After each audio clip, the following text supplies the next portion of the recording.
So earlier in the show, I talked a little bit about my heroes and people who are guardian angels for me in my life and in my career. Mrs. Rosenberg, my fourth grade teacher, Mr. Calamano, my poli-sci teacher in high school, Kevin Straley, who helped me in my radio career and got us on Sirius Satellite Radio that got the Young Turks started. I want to keep that going because one of the reasons, guys, is that I want you to know there is no such thing as doing it by yourself. So, when you see Steve Jobs and Bill Gates and all those folks, understand that there's an army of people whose shoulders they stood on. I hope that and imagine that they thanked them enough, but I don't want to leave anything to chance. I'm nowhere near those guys. But whatever we've built here on the Young Turks is because of a ton of people. Now, I want to tell you just a little bit about some of them. Honestly, my friends in the beginning, when we had nothing, believed in me enough to get us started, and we couldn't have done it without them. So that's a giant difference maker. You never see them on air, and nobody ever talks about them.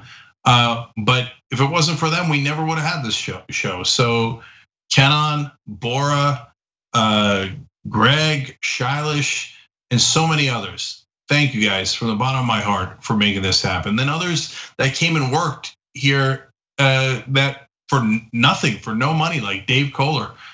Giant, unbelievable risk he took. Believe a good job to start a show like this was nuts.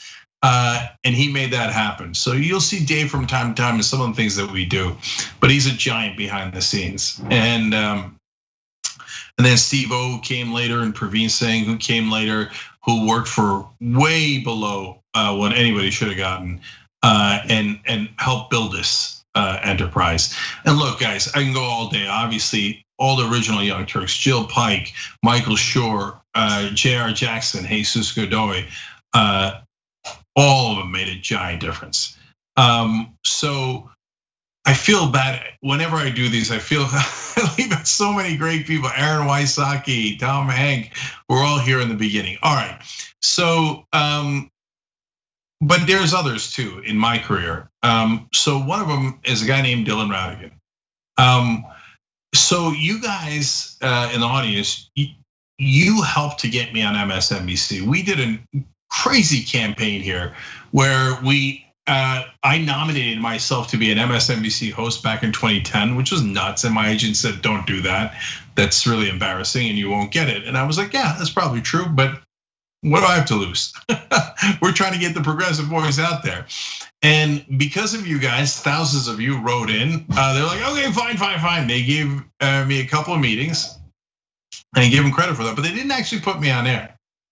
Then Dylan is going to go on a vacation around 4th of July, and he decides, "I like this crazy Cenk guy, and nobody else is going to give him a shot." And they're worried about, "Oh, he's never hosted on cable news before." Nah, I'm going to go for it. I want Cenk as my fill-in host. Who doesn't love Dylan Ratigan? A total rebel, has always been a rebel.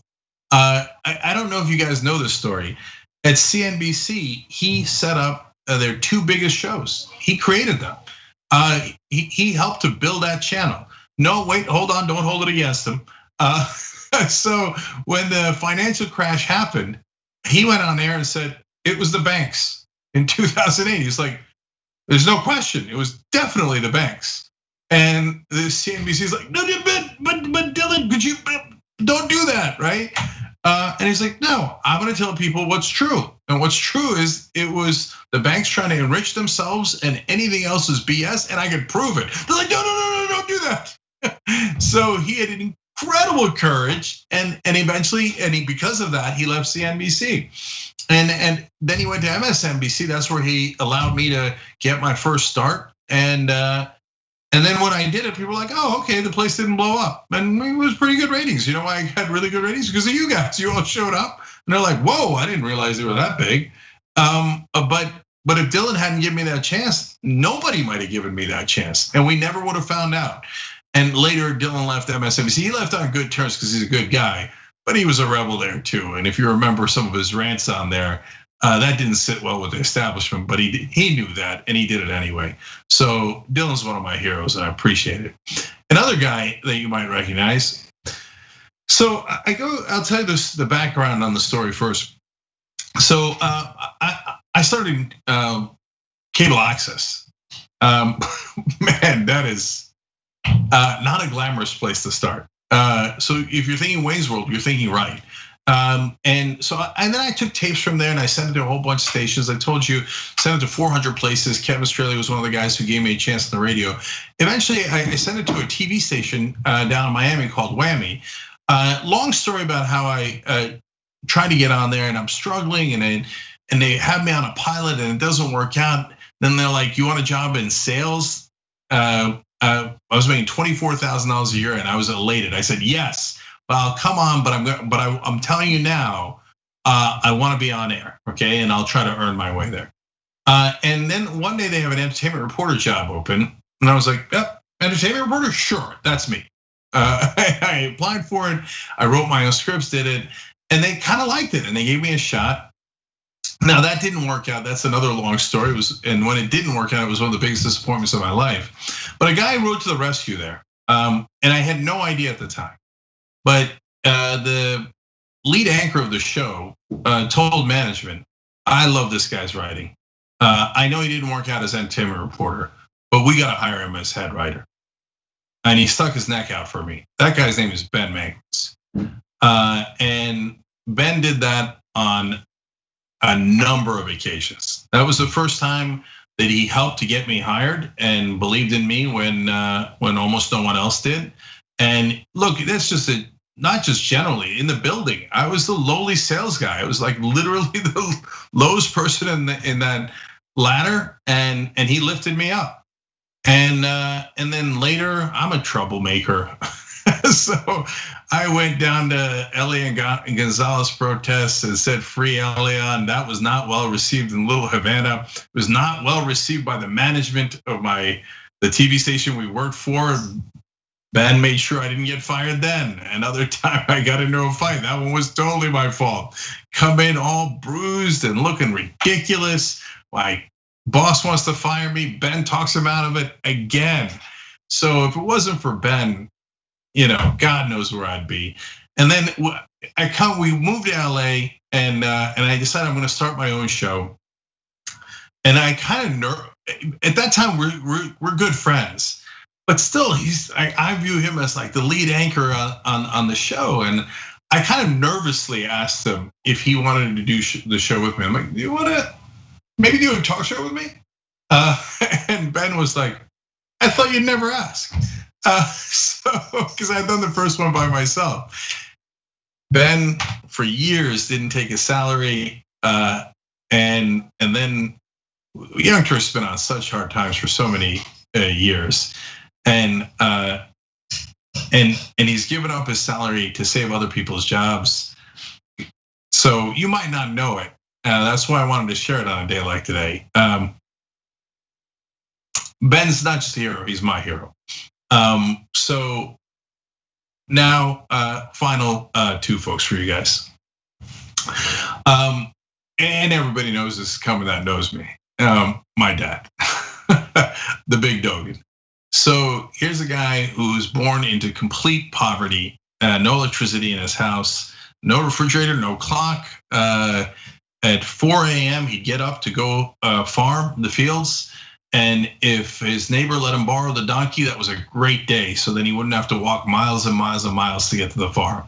So how in the world did that guy with no chance at all, no hope, no money, no nothing, get to where he is?